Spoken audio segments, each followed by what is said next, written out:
घर का दरवाजा खुलता है, वहाँ पर से एक महिला निकलती है और उनको गुरुजी अपना परिचय देते हैं कि मैं नाम काटने और जोड़ने का काम कर रहा हूँ, मतदाता सूची बन रहा है, तो आप अपने घर के सब लोगों का नाम बताइए। तो वो महिला सबका नाम बता देती है, जल्दी से अपने ससुर का नाम बताती है, अपने सास का नाम बताती है, अपने देवर का नाम बताती है, अपनी देवरानी का नाम बताती है, अपने बच्चों का नाम बताती है। उसके बाद उसके पति रह गए तो अपनी बिटिया को बुलाकर बोलती है कि पापा का नाम बताओ। तो वो बिटिया के माध्यम से पति का नाम भी पता चल जाता है। गुरुजी बोलते हैं सबका नाम तो आपने बता दिया, अपना नाम भी बताइए, आपका क्या नाम है। वो बहुत सोच में पड़ जाती है कि मैं अपना क्या नाम बताऊं। सबसे पहले वो अपनी सास के पास जाती है कि मुझे मेरा नाम नहीं पता चल रहा है, नाम एंट्री करने आए हैं मतदाता सूची में, तो मुझे मेरा नाम बताइए। वो बोलती है अरे बहू, तुझे मेरा नाम नहीं मालूम, तू बहू तो है। उसके बाद बोलती हाँ बहू हूँ मैं करके जाके फिर वो गुरुजी के पास बोलती है कि मेरा नाम बहू लिख लीजिए। तो गुरुजी उसको देखते हैं एक बार कि बहू कोई नाम नहीं होगा, तो बोले बहू आपका नाम नहीं, आप और पता करके आइए। उसके बाद वो अपनी बिटिया के पास जाती है और पूछती है कि बेटी मेरा क्या नाम है। अरे अम्मा तुमको नहीं मालूम तुम्हारा नाम अम्मा है। वो फिर बोलती है कि तुरंत दौड़ के आती कि नहीं नहीं गुरुजी अम्मा बहू बहू मत लिखिएगा, मेरा नाम तुम्हारा नाम लिखिए कि मैं अम्मा हूँ, मैं बेटी की अम्मा हूँ। तो फिर वो गुरुजी बोलते हैं तुम पागल हो गई हो क्या, तुम्हारा नाम ये अम्मा और बहू नहीं है, तुम्हारा और कुछ नाम, तुमको अपना नाम नहीं मालूम, कैसी महिला हो। तो वो बोलती है रुकिए मैं और पता करके आती हूँ। फिर वो अपने पति के पास जाती है, पति से पूछती है कि मेरा नाम क्या है बताइए। तो बोले तुम रामू की मम्मी हो, तुमको नहीं मालूम।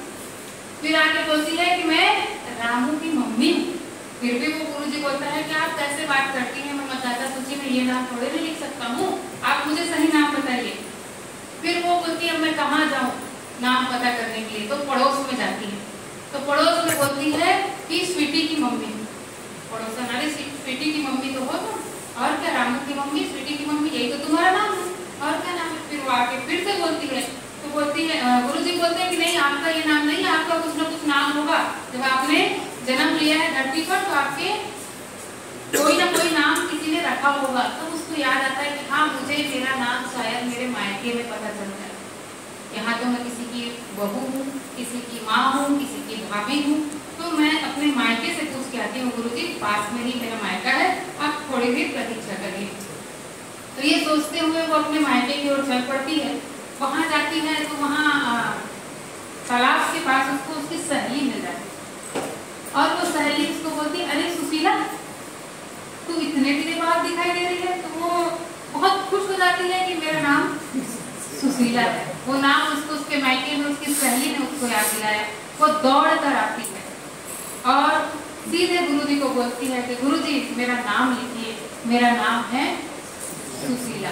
तो ये एक छोटी सी आत्मकथा है, सच्ची घटना है, जिसके माध्यम से महिलाएं जो है अपना पहचान भूल जाती है। जब वो विभिन्न भूमिकाओं को निभाने लगती है तो अपना वास्तविक किरदार को भूल जाती है, अपनी पहचान को भूल जाती है। इसी तरह हम एक नई पहचान जो है उसको मानने के चक्कर में, नई पहचान को निभाने के कारण हम अपनी पुरानी पहचान को धूमिल करते जाते हैं।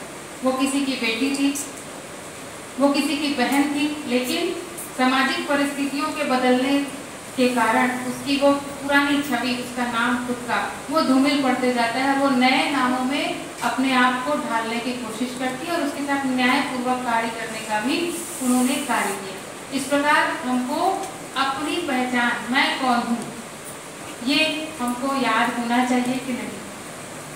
इतना भी हमको नई भूमिकाओं के साथ नहीं ढलना चाहिए कि हम अपनी पहचान खो दें। सबसे पहले आपका पहचान। अगर हम आपको बोले मैडम, अगर आप जैसे मुझे अगर बोले कि कोई आप बोले एक प्रशिक्षक के रूप में जाने, कोई एक बहू के रूप में जाने, कोई एक डांसर के रूप में जाने, कोई प्रवक्ता के रूप में जाने, आप किस रूप में जाना पसंद करेंगे, तो मैं सीधा बोलती हूँ मुझे मेरे नाम से जाना है, बस मेरा नाम काफी, आप नाम से मुझे पुकारिए, मेरे कार्यों को। हर व्यक्ति की क्या होती है, आपको हम एक मैडम बोले और एक प्रीति बोल दे तो वो दोनों में अंतर रहता है, दोनों में अलग सा भाव फील होता है। तो वैसे ही हर इंसान को अपनी नई पहचान मिलने के साथ साथ पुरानी पहचान को भी उनको याद रखते जाना चाहिए। तो ये पहचान के अंतर्गत हम लोग मेरी पहचान इसके अंतर्गत हम आगे बढ़ते जा रहे हैं, जिसमें एक मूर्ति का खेल हमने खेला, जिसमें विभिन्न किरदारों को हमको निभाना पड़ा। उसके बाद हमने ये आत्मकथा आपके सामने सुनाई, सुशीला की आत्मकथा। कैसी लगी आप लोगों को? मेरी इस आत्मकथा वाले पार्ट से आप लोग सहमत हैं? ऐसी बहुत जगह ऐसी स्थितियां आती हैं कि ग्रामीण अंचलों में महिलाएं जो है अपना नाम भी भूल जाती हैं, अपनी पहचान भी भूल जाती हैं। तो ये जीवन कौशल में हम आपको यही बताएंगे कि सबसे पहले तो आप हैं, हमको अपने आप से प्रेम करना है। जब तक आप अपने आप से प्यार नहीं करोगे दूसरा कैसे करेगा? हम लोग हमेशा बोलते हैं आई लव यू, सभी लोग बोलते हैं, चाहे बेटी को बोले, बेटा को बोले, पति को बोले, जिसको भी बोले, पत्नी को बोले, लेकिन आई लव मी ये सबसे पहले हमको बोलना। बड़ा सुंदर शब्द है आई लव मी, क्योंकि जब आप अपना सम्मान करेंगे तब आपको सामने वाला सम्मान देगा, क्योंकि जैसा आप वैसा दूसरा। हम जैसा व्यवहार करते हैं, क्यों? क्योंकि मेरा नेचर ऐसा है, इसलिए मैं अपेक्षा करती हूँ कि आपका नेचर भी वैसा है, जैसा आप हो वैसे ही सामने वाला है। तो इसी सोच के साथ हमको आगे बढ़ना है। तो आगे हम बढ़ते हैं, इसमें आप लोगों को एक छोटी सी गतिविधि, मैं कौन हूँ, एक छोटा सा टॉपिक है, सबके पास काफी रखा हुआ है, खोल लीजिए प्लीज, और आप अपनी भूमिकाओं को उसमें लिखिए।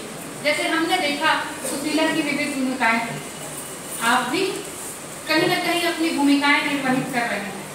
तो मैं कौन हूँ एक गोला बनाइए, और उसके बाद आप जिस क्षेत्र में काम कर रहे हैं, भूमिका का निर्वहन कर रहे हैं, उसको ब्लूम टैक्सोनॉमी की तरह आप अपने में लिखने का प्रयास करिए। हर व्यक्ति लिखेगा, इसमें चिंतन कौशल बढ़ेगा, आपको अपनी भूमिकाएं पता चलेगी। तो 5 मिनट का समय है। मैं कौन हूँ, अलग अलग क्षेत्र में आपकी भूमिका है। पारिवारिक में आप एक पिता हैं, तो समाज में आप कहीं मुखिया होंगे, कहीं सलाहकार होंगे, कार्य क्षेत्र में आप कहीं शिक्षक होंगे, कहीं पर और दूसरे कार्य पर लगे होंगे। ऐसे एक कॉलम बनाइए, फिर आप लिखिएगा मैं कौन हूँ। गोला बनाइए, गोले में आप एरो कर करके लिखेंगे।